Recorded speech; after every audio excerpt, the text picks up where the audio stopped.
E aí, minha nobre e seleta congregação de historiadores da Grand Line. Sejam bem-vindos à autópsia definitiva do episódio 1139. Um capítulo que foi uma sinfonia de caos, desespero e revelações cruéis. O início do fim para a Ilha do Futuro. Aqui é o seu narrador de confiança, transmitindo diretamente da linha de frente da agora condenada Egghead, pronto para dissecar a lógica fria da aniquilação, a corrida desesperada pela sobrevivência e os segredos que ainda se escondem nas sombras do mar. Esqueçam um resumo superficial. Sem diálogos, como é nossa sagrada tradição. Apenas a mais pura, detalhada e eletrizante narrativa dos fatos. Recapitulando o episódio passado rapidão. O soco de Kuma atravessa Saturn, jogando o deus pelos prédios e calando o campo de batalha. Pela primeira vez, um dos 5 anciões sangra diante do mundo. E todos voltam a se mover. Sanji e Franky correm para salvar Bonnie, enquanto Vegapunk revela um detalhe mortal. O autodestruir que Saturn ordenou nunca explodiria Kuma, apenas o desligaria. Ainda assim, ele está ali. Vegapunk começa a suspeitar que há algo nos Buccaneers além da força. Algo que talvez se chame amor. Kuma abraça a filha. Bonnie agradece por tudo. Pelas cartas que nunca chegaram, pelo pai que o mundo chama de tirano, mas que ela conhece como o homem mais bondoso que já viveu. Mas a calmaria dura pouco. Saturn surge das ruínas, sem um chifre e sem um braço, mas se regenerando diante de todos. Ele avança, e Sanji o intercepta, jurando que Bonnie não será ferida novamente. Franky acerta um Radical Beam no monstro, mas Kizaru aparece pelas costas e o derruba, dizendo que é hora de testar o crescimento dos chapéus de palha. Atlas ergue o corpo imóvel de Kuma, mas Saturn dá a ordem final. Buster Call em Egghead. Nada ficará de pé. Nem Vegapunk, nem Luffy, nem o último resquício de Kuma. Nossa história começa com a ordem final sendo dada. Uma sentença de morte que ecoa pelos mares ao redor de Egghead. O Buster Call foi acionado. A ordem para todos os marinheiros na ilha é clara e urgente. Evacuem. Retornem aos navios de guerra que formam um círculo de aniquilação ao redor da ilha. A vice-almirante Doll, uma oficial experiente, mas ainda com um senso de dever para com seus superiores, se aproxima de Saturn e Kizaru. Com uma preocupação genuína em sua voz, ela pede que eles também retornem para a segurança dos navios. Mas Saturn, um ser que se considera acima das meras preocupações mortais, recusa com uma calma aterrorizante. Ele e Kizaru permanecerão na ilha, talvez para supervisionar a destruição, talvez por razões mais sinistras, e ele ordena que o bombardeio comece o mais rápido possível com uma impaciência divina. Doll hesita, sua mente militar lutando para processar a lógica de deixar um Gorosei e um almirante na zona de aniquilação. Mas Kizaru, com uma voz firme e sombria que não deixa espaço para debate, a ordena a sair. Relutantemente, ela obedece. Dr. Vegapunk, testemunhando a preparação para o apocalipse, entra em desespero. Ele confronta Saturn, sua mente genial incapaz de compreender a lógica por trás de tamanha destruição. Se o alvo era apenas ele, por que destruir toda a ilha? Ele clama, sua voz cheia de angústia, que a aniquilação de Egghead, com todo o seu conhecimento acumulado, com toda a sua tecnologia, atrasaria o progresso da humanidade em um século inteiro. Ele implora, apela para a razão, para a humanidade que talvez ainda exista neles, para que cancelem o ataque. Mas Saturn se recusa. Ele justifica sua decisão com uma paranoia fria e calculista, alegando que Vegapunk, em sua sede de conhecimento, poderia estar escondendo mais segredos do governo.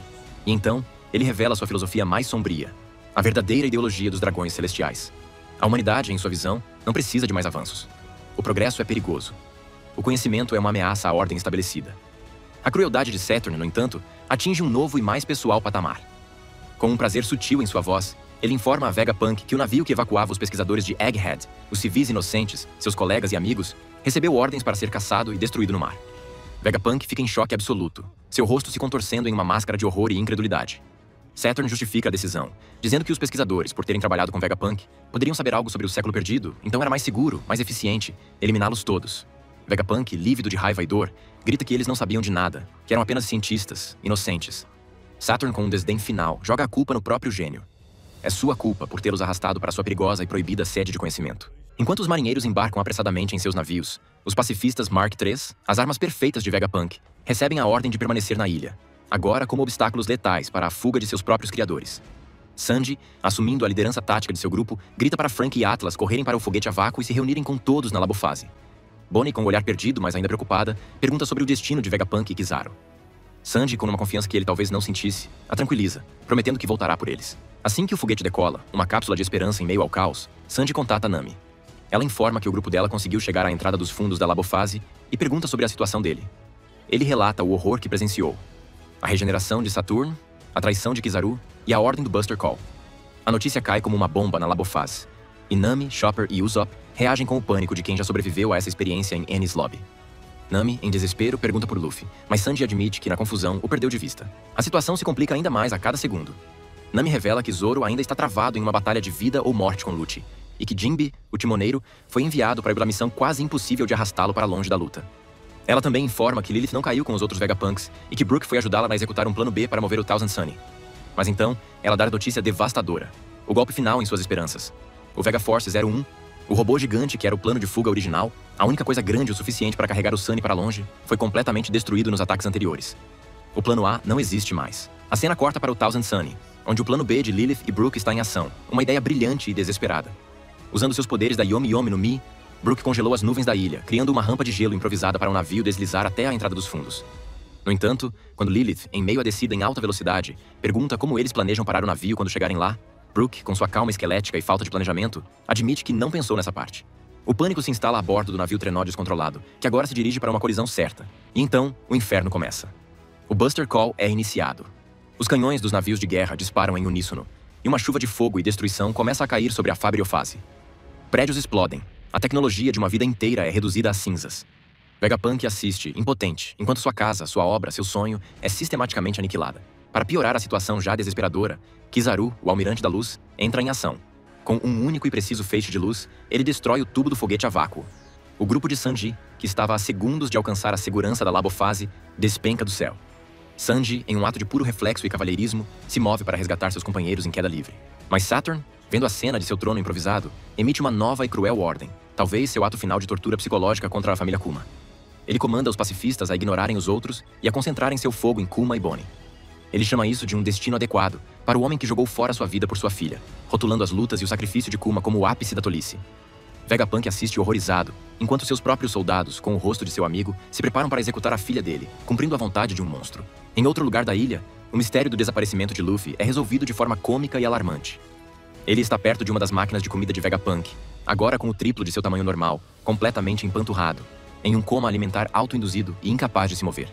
Ele foi encontrado por um esquadrão de marinheiros, mas está tão cheio que não consegue sequer entrar em uma posição de combate. Mas em meio a todo o desespero, a todo o fogo e a toda a traição, uma faísca de esperança surge de onde menos se espera.